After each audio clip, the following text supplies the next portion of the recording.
Hello friends, అస్సలం వాలేకుమ్, నమస్తే. Welcome to cook with Asma #Hameeda channel. ఈరోజు రెసిపీ వచ్చేసి సొరకాయ పాయసం అండి.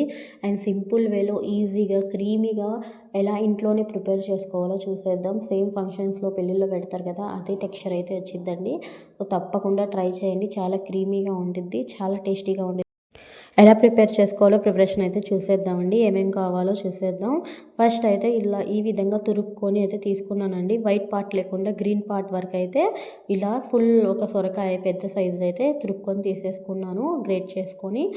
ఇప్పుడైతే స్టవ్ అయితే ఆన్ చేసుకుంటున్నానండి. స్టవ్ ఆన్ చేసుకొని బాగా మిక్స్ అయితే చేసుకుంటున్నాను. ఈ విధంగానే ఏం వేయకుండా డ్రై రోస్ట్ అయితే చేసుకోవాలండి. ఒక 3 మినిట్స్ అలా ఫ్రై చేసుకోవాలి. ఫ్రై చేసుకున్న తర్వాత అయితే దీంట్లో నెయ్యి అయితే యాడ్ చేస్తున్నాను. ఒక 3 స్పూన్స్ అంతవరకు నెయ్యి అయితే యాడ్ చేసుకున్నానండి. నెయ్యి అయితే యాడ్ చేసుకొని ఇప్పుడు బాగా మగ్గేంత వరకు ఫ్రై చేసుకోవాలండి. ఇప్పుడు చూసారా, ఈ విధంగా అయితే మగ్గేంత వరకు అయితే ఫ్రై చేసుకోవాలి. సొరకాయ అయితే నెయ్యిలో బాగా ఫ్రై అయితే చేసుకున్నాను, బాగా మగ్గించుకున్నానండి. ఇప్పుడైతే ఒక 250 ml అంతవరకు అయితే మిల్క్ అయితే యాడ్ చేసుకుంటున్నాను. మిల్క్లో కూడా ఇప్పుడు పాలల్లో కూడా బాగా కుక్ చేసుకోవాలండి. ఇంకొక 4-5 మినిట్స్ అయితే కుక్ చేసుకుంటాను. తొందరగానే కుక్ అయిపోయిందండి, చాలా ఈజీగా అయిపోయింది. తప్పకుండా ట్రై చేయండి. ట్రై చేసి ఎలా ఉందో కామెంట్ చేసి చెప్పండి. మీలో ఎవరైనా ఫస్ట్ టైం మా వీడియో చూస్తుంటే ప్లీజ్ సబ్స్క్రైబ్ చేసుకొని బెల్ ఐకాన్ ప్రెస్ చేయడం మర్చిపోకండి. ఈ విధంగానే చాలా మంచి మంచి వీడియోస్ అయితే పెడుతూ ఉంటాను. తప్పకుండా సబ్స్క్రైబ్ చేసుకోండి. ఇదిగోండి, పాలల్లో కూడా బాగా కుక్ అయితే అయిపోయిందండి. ఒక 5 మినిట్స్ అలా కుక్ చేసుకున్నానండి. మీడియం ఫ్లేమ్లోనే చేసుకున్నాను. పావు కప్ అయితే తీసుకున్నాను. దాంట్లో ఫుల్ కూడా వేయలేదండి, కొంచెం తక్కువనే వేసుకున్నాను. షుగర్ అయితే తర్వాత కూడా టేస్ట్ చూసుకొని వేసుకోవచ్చు. సో వేసుకొని పంచదార మొత్తం కరిగేంత వరకు కుక్ చేసుకున్నాను. కుక్ చేసుకున్న తర్వాత అయితే కొంచెం స్వీట్ కలర్ అయితే గ్రీన్ కలర్ అయితే యాడ్ చేసుకున్నానండి. ఇదైతే టోటలీ ఆప్షనల్, మీకు ఇష్టమైతే వేసుకోవచ్చు, లేకపోతే లేదు.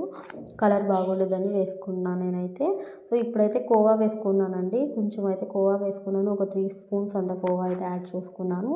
యాడ్ చేసుకొని బాగా మిక్స్ అయ్యేంత వరకు మిక్స్ అయితే చేసుకుంటున్నానండి. మిక్స్ అయిన తర్వాత ఇప్పుడు కండెన్స్ మిల్క్ కూడా ఒక 3 స్పూన్స్ అయితే వేసుకున్నానండి. కండెన్స్ మిల్క్ ఇక్కడ 3 స్పూన్స్ వేసుకున్నాను. నేను పంచదార కూడా వేసుకున్నాను కదా, సో అందుకని కండెన్స్ మిల్క్ ఇంకా కోవా కొంచెం కొంచెమే వేసుకున్నాను. లేకపోతే మీరు మొత్తం కండెన్స్ మిల్క్ వేసుకొని చేసుకున్నా కానీ బాగుంటుందండి. సో ఇప్పుడైతే ఇలాచీ పౌడర్ యాడ్ చేసుకున్నాను. కొంచెం యాడ్ చేసుకొని చాప్ చేసుకున్న బాదం, కిస్మిస్ తీసుకున్నాను. అండ్ చాప్ చేసుకున్న జీడిపప్పు అయితే తీసుకున్నానండి. ఇప్పుడు వేరే స్టవ్ మీద కడాయి అయితే పెట్టేసుకున్నాను. ఒక 3-4 స్పూన్స్ అయితే నెయ్యి అయితే యాడ్ చేసుకున్నానండి. నెయ్యి యాడ్ చేసుకొని ఇప్పుడు బాగా గోల్డ్ కలర్ వచ్చేంత వరకు అయితే ఫ్రై చేసుకోవాలి. ఈ విధంగా ఫ్రై చేసుకున్న తర్వాత దాంట్లో మిక్స్ అయితే చేసేసుకుంటానండి. బాగా గోల్డెన్ కలర్ వచ్చేంత వరకు ఫ్రై చేసుకున్న తర్వాత మీకు వీడియో నచ్చినట్టయితే తప్పకుండా లైక్ చేయండి, షేర్ చేయండి, subscribe cook with Asma #Hameeda channel. ఇదిగోండి వేసేసాను మొత్తం అయితే. డ్రై ఫ్రూట్స్ కూడా వేసేసుకొని ఇప్పుడైతే స్టవ్ అయితే ఆఫ్ చేసేస్తున్నానండి. ఒక 2 మినిట్స్ కుక్ చేసుకున్న తర్వాత ఆఫ్ చేసేసి బౌల్లోకి అయితే ట్రాన్స్ఫర్ చేసేసుకున్నానండి. మీకు వీడియో నచ్చినట్టయితే తప్పకుండా సబ్స్క్రైబ్ చేసుకోండి అండ్ లైక్ చేయడం మాత్రం మర్చిపోకండి. టేస్ట్ అయితే చాలా బాగా వచ్చింది. సింపుల్ ప్రాసెస్, ఎవరైనా ఈజీగా చేసేసుకోవచ్చు. ఓకే ఫ్రెండ్స్, బాయ్, అల్లా హాఫీజ్.